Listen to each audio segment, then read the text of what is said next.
Expert भी इस show में जुड़ते हैं जो मैनेजमेंट की कमेंट्री को सुनते हैं और आपके लिए एक सही और सटीक सलाह आपको दिलाते हैं। और आज भी एक खास मैनेजमेंट से बातचीत होने वाली है, लेकिन उससे पहले बाजार की चाल पर एक नज़र हम डाल लेते हैं, जहां पर लगभग शिखर से 150 अंक हम देख सकते हैं कि निफ्टी नीचे अब वहां से जाता हुआ दिखाई दे रहा है। और क्लियरली जिस तरह से हमने बैंक निफ्टी में तेज़ी देखी थी शुरुआत में 53,000 के नीचे, अब ये लुढ़कता हुआ दिखाई दे रहा है 52,963 के आसपास। इतना ही नहीं, अगर हम ब्रॉडर मार्केट्स की बात करें mid cap and small cap में खास तौर से, तो यहाँ पर थोड़ा सा बिकवाली का माहौल ज़्यादा बनता हुआ दिखाई दे रहा है। इनफैक्ट उसको हल्की मुनाना फोर्सली भी हम कह सकते हैं। लेकिन काउंटर्स जहाँ पर दबाव है क्लियरली उनमें हमें तेल और गैस, सरकारी बैंक्स और रियल्टी पर दबाव हमें दिखाई दे रहा है। इंडिया विक्स की बात करें तो 12.5 के करीब 6% के नीचे। ये तो बाजार की हाल की बात हो गई है। मार्केट बेट भी अगर आप फिलहाल देखें तो यहाँ पर अब कमज़ोरी का आलम थोड़ा सा इस घंटे गहराता हुआ भी दिखाई दे रहा है, क्योंकि 1978 डिक्लाइन से अगर एनएसई की बात करें 567 यहाँ पर एडवांसेस भी दिखाई दे रहे हैं। और टॉप काउंटर्स में जैसे कि हमने शुरुआत में भी देखा कि बीपी सेलर भी 3% गिरा हुआ है, अदानी पोर्ट्स लगभग 2%, श्रीराम फाइनेंस, ओएनजीसी, एलएनटी जैसे कुछ काउंटर्स है जहाँ पर 2.25 से 1.5% की कमज़ोरी के साथ कारोबार होता हुआ दिखाई दे रहा है। और इतना ही नहीं, तेज़ी अगर हम देखें तो फिलहाल उन्हीं काउंटर से बनी हुई है। एनटीपीसी यहाँ पर खबरों के दम पर 3.25% ऊपर है। नेस्ले, भारती एयरटेल में हम देख रहे हैं लगभग 0.25% तक की तेज़ी फिलहाल दिखाई दे रही है। एचडीएफसी बैंक, मारुति सुजुकी और बजाज ऑटो जैसे कुछ काउंटर्स हैं जहाँ पर अब हम देख रहे हैं लगभग सेम दायरे में, लेकिन 1 से 1.25% के आसपास की तेज़ी हमें बनती हुई दिखाई दे रही है। एक बार हम बैंक निफ्टी की ओर भी रुक कर लेते हैं और यहाँ पर देखते हैं कि कैसे काउंटर्स में सरकारी बैंक्स में अगर हम देखें तो कमजोरी दिखाई दे रही है। देखिए बैंक ऑफ बड़ौदा 1% की कमजोरी के साथ पीएनबी भी हम देख रहे हैं लगभग 0.25% नीचे है। एसबीआई 0.5% नीचे कारोबार कर रहा है। लेकिन जहां पर प्राइवेट बैंक्स की चाल में हम 1% के पार की तेज़ी देख रहे हैं। देखिए HDFC, AU small finance, Kotak Mahindra bank जैसे कुछ काउंटर्स हैं जहां पर आईसीआईसीआई बैंक में भी हालांकि तेज़ी यहां पर कम है, लेकिन Kotak Mahindra, HDFC, AU small finance में हम देख रहे हैं कि तेज़ी का आलम ज़्यादा है। 2% के पार एयू स्मॉल फाइनेंस बैंक फिलहाल दिखाई दे रहा है। तो ये फिलहाल स्टॉक स्पेसिफिक एक्शन की बात हुई है, लेकिन सेक्टर स्पेसिफिक एक्शन कहाँ पर आता हुआ दिखाई दे रहा है और मिड डे मार्केट की तमाम हाईलाइट्स और कौन सा क्षेत्र फिलहाल बेस्ट परफॉर्मिंग है और वर्स्ट परफॉर्मिंग है, हमारे सहयोगी हमारे साथ जुड़ गए हैं जिन्हें जो तमाम डिटेल्स हमको देंगे। जिन्हें मिड डे मार्केट में अब देखिए बाजार अपनी गेन्स सरेंडर करता हुआ दिखाई दे रहा है क्लियरली। अब यहाँ पर थोड़ी सी प्रॉफिट टेकिंग हावी होती हुई दिखाई दे रही है। सेक्टर्स के लिहाज से बताइए, ऑटो सेक्टर की रफ्तार कितनी तेज़ है? शुरुआत में हमने देखा था कि आईटी क्षेत्र थोड़ा सा लीड कर रहा था, लेकिन अब शायद चाल बदलती हुई दिखाई दे रही है, क्या कहेंगे?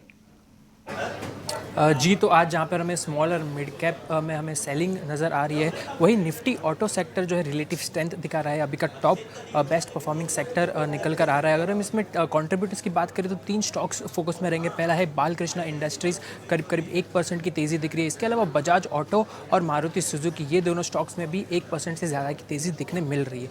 अब अगर हम देखेंगे कि ये कौन सा वर्स्ट परफॉर्मिंग सेक्टर है, कहाँ पर ज़्यादा दबाव देखने मिल रहा है, तो वो है Nifty PSU Bank, Union Bank, Punjab Sind Bank और यूको बैंक।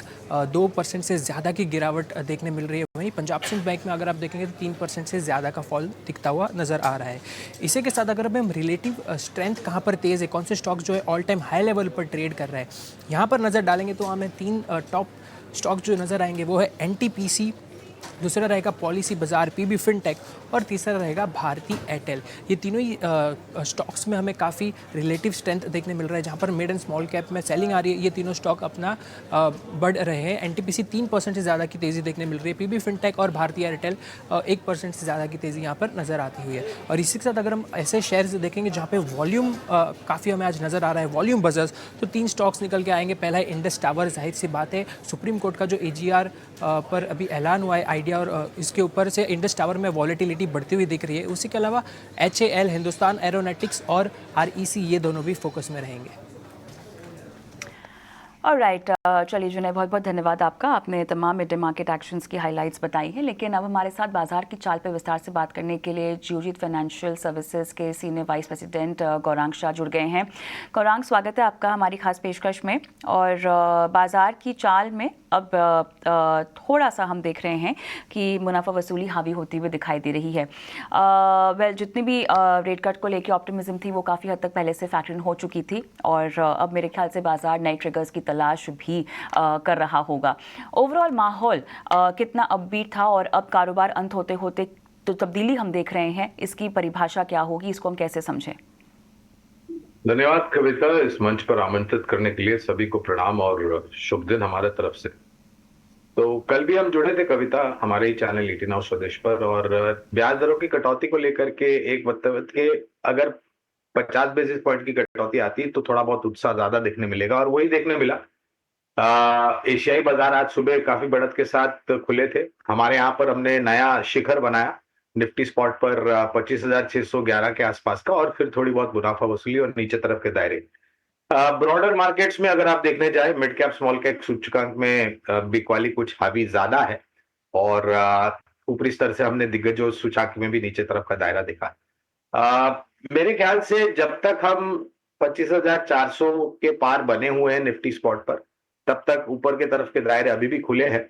लेकिन वास्तविकता ये भी है कि खबरों को लेकर के जो प्रतिक्रिया हम देख रहे हैं बाजार में, तो शायद उसको लेकर के स्टॉक स्पेसिफिक आपको ज्यादा हरकत होती हुई नजर आएगी। सूचकांक मेरे ख्याल से दायरेबंद कारोबार करेंगे, और अगर हम 25,400 या 25,350 के नीचे जाकर के बंद देते हैं, तो शायद नीचे तरफ का दायरा और बढ़ जाता है। लेकिन अगर 25,450 के पार आज अगर बंद देते हैं या कल बंद देते हैं, तो फिर से हम 25,600 के पास जाने की क्षमता रखते हैं, और शायद एक और नया शिखर बहुत जल्द हम देख सकते हैं बाजार।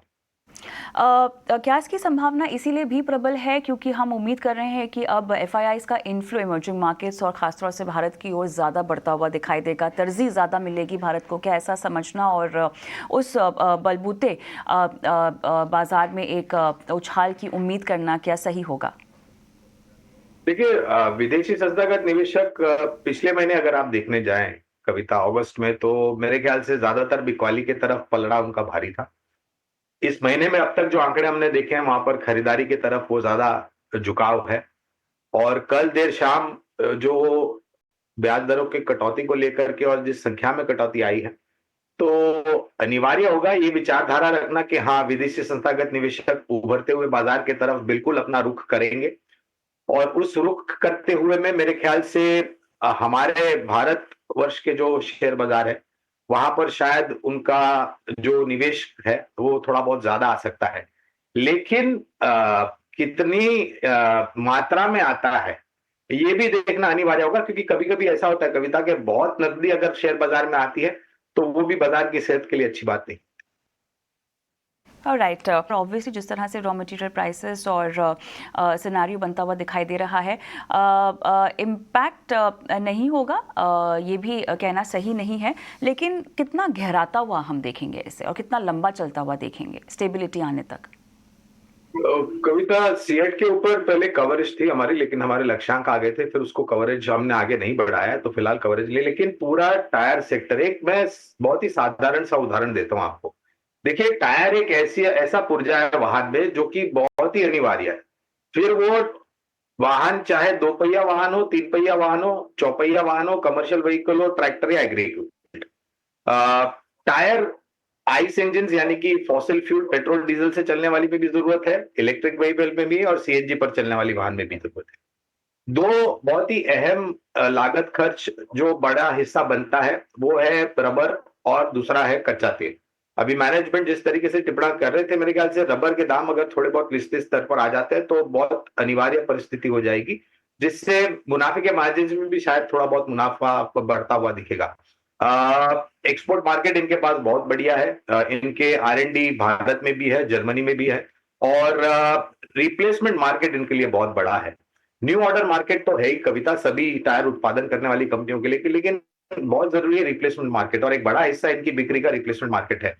तो और जिस प्रकार से नए नए लॉन्चेस हो रहे हैं कविता, चाहे वो 2 व्हीलर, 3 व्हीलर, 4 व्हीलर या कमर्शियल व्हीकल हो या फिर ट्रैक्टर्स हो। मेरे ख्याल से न्यू ऑर्डर मार्केट तो बहुत ही दुरुस्त रहेगा और उसके साथ-साथ रिप्लेसमेंट मार्केट भी उतना ही दुरुस्त रहेगा। तो फिलहाल जो हमारी कवरेज है वो जेके टायर है और अपोलो टायर है, लेकिन ये कंपनी भी एक बहुत ही सक्षम ग्रुप की तरफ से आती है, आरपीजी ग्रुप, और इनका मार्केट शेयर भी बहुत अच्छा है।